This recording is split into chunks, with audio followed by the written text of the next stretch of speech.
Decreto ad gentes sobre la actividad misionera de la Iglesia. Capítulo 3. Las iglesias particulares. Punto 19. La obra de implantación de la Iglesia en un determinado grupo de hombres consigue su objetivo determinado cuando la congregación de los fieles, arraigada ya en la vida social y conformada de alguna manera a la cultura del ambiente, disfruta de cierta estabilidad y firmeza, es decir, está provista de cierto número, aunque insuficiente, de sacerdotes nativos, de religiosos y seglares. Se ve dotada de los ministerios e instituciones necesarias para vivir y dilatar la vida del pueblo de Dios bajo la guía del obispo propio. En estas iglesias jóvenes, la vida del pueblo de Dios debe ir madurando por todos los campos de la vida cristiana, que hay que renovar según las normas de este concilio. Las congregaciones de fieles, con mayor conciencia cada día, se hacen comunidades vivas de la fe, de la liturgia y de la caridad. Los laicos, con su actuación civil y apostólica, se esfuerzan en establecer en la sociedad el orden de la caridad y de la justicia. Se aplican oportuna y prudentemente los medios de comunicación social. Las familias, por su vida verdaderamente cristiana, se convierten en semilleros de apostolado seglar y de vocaciones sacerdotales y religiosas. Finalmente, la fe se enseña mediante una catequesis apropiada, se manifiesta en la liturgia desarrollada conforme al carácter del pueblo y por una legislación canónica oportuna se introduce en las buenas instituciones y costumbres locales. Los obispos, juntamente con su presbiterio, imbuidos más y más del sentir de Cristo y de la Iglesia, procuran sentir y vivir con toda la Iglesia. Consérvese la íntima unión de las iglesias jóvenes con toda la Iglesia, cuyos elementos tradicionales deben asociar a la propia cultura, para aumentar con el fluvio mutuo de fuerzas de vida del cuerpo místico. Por ello, cultívense los elementos teológicos, psicológicos y humanos que puedan conducir al fomento de este sentido común con la Iglesia universal. Pero estas iglesias, situadas con frecuencia en las regiones más pobres del orbe, se ven todavía muchas veces en gravísima penuria de sacerdotes y en la escasez de recursos materiales. Por ello, tienen suma necesidad de que la continua acción misional de toda la Iglesia les suministre los socorros que sirvan, sobre todo, para el desarrollo de la Iglesia local y para la madurez de la vida cristiana. Ayude también la acción misional a las iglesias fundadas hace tiempo que se encuentran en cierto estado de retroceso o debilitamiento. Estas iglesias, con todo, organizan un plan común de acción pastoral y las obras oportunas para aumentar el número, juzgar con mayor seguridad y cultivar con más eficacia las vocaciones para el clero diocesano y los institutos religiosos, de forma que puedan proveerse a sí mismas poco a poco y ayudar a otras. Punto 20. Como la Iglesia particular debe representar lo mejor que pueda a la Iglesia universal, conozca muy bien que ha sido enviada también a aquellos que no creen en Cristo y que viven en el mismo territorio, para servirles de orientación hacia Cristo con el testimonio de la vida de cada uno de los fieles y de toda la comunidad. Se requiere, además, el ministerio de la palabra, para que llegue a todos el Evangelio. El obispo, en primer lugar, debe ser el heraldo de la fe que lleve nuevos discípulos a Cristo. Para cumplir debidamente este sublime encargo, conozca íntegramente las condiciones de su grey y las íntimas opiniones de sus conciudadanos acerca de Dios, advirtiendo también cuidadosamente los cambios que han introducido las urbanizaciones, las migraciones y el indiferentismo religioso.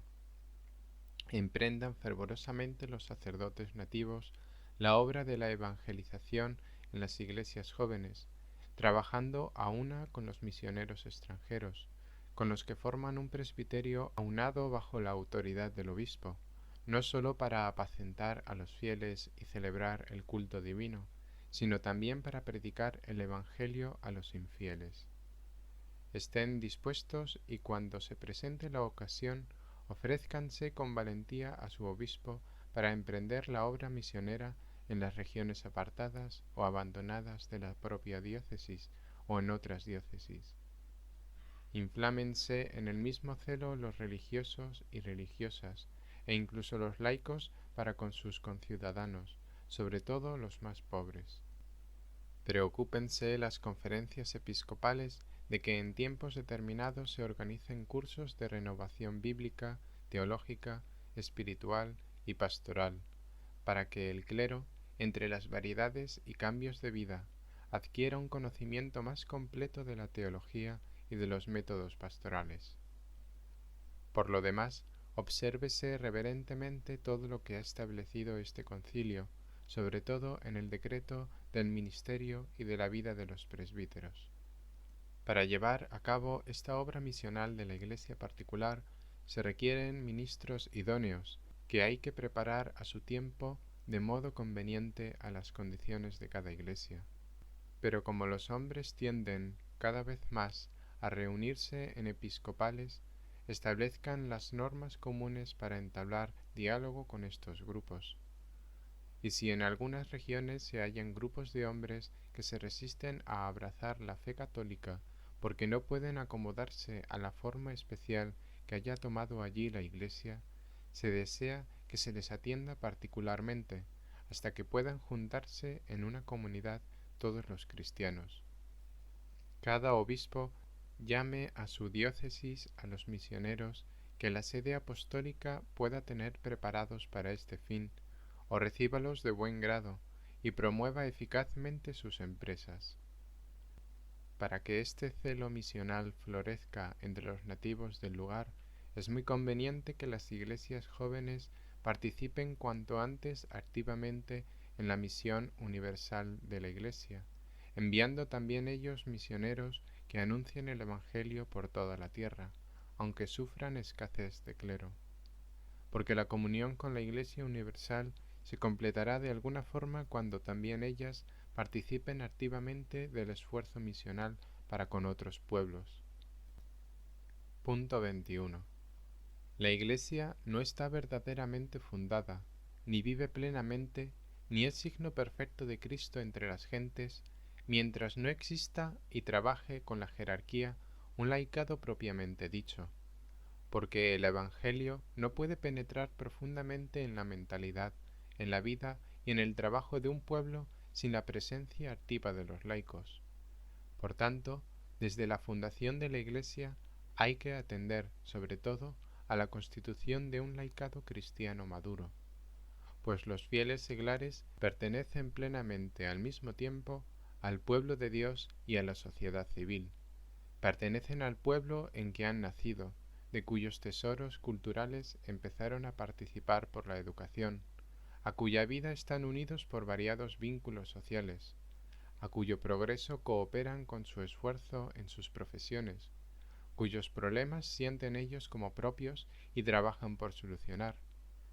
Y pertenecen también a Cristo, porque han sido regenerados en la Iglesia por la fe y por el bautismo, para ser de Cristo por la renovación de la vida y de las obras, para que todo se someta a Dios en Cristo, y, por fin, sea Dios todo en todas las cosas. La obligación principal de estos hombres y mujeres es el testimonio de Cristo, que deben dar con la vida y con la palabra en la familia, en el grupo social y en el ámbito de su profesión. Debe manifestarse en ellos el hombre nuevo, creado según Dios en justicia y santidad verdaderas.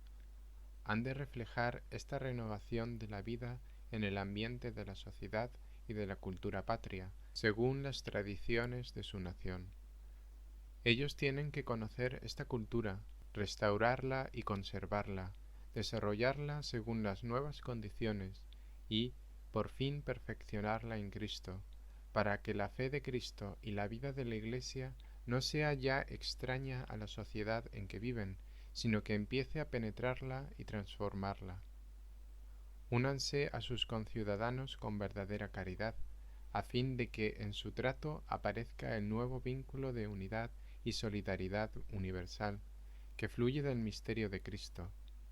Siembren también la fe de Cristo entre sus compañeros de vida y de trabajo, obligación que urge más, porque muchos hombres no pueden oír hablar del Evangelio ni conocer a Cristo más que por sus vecinos seglares.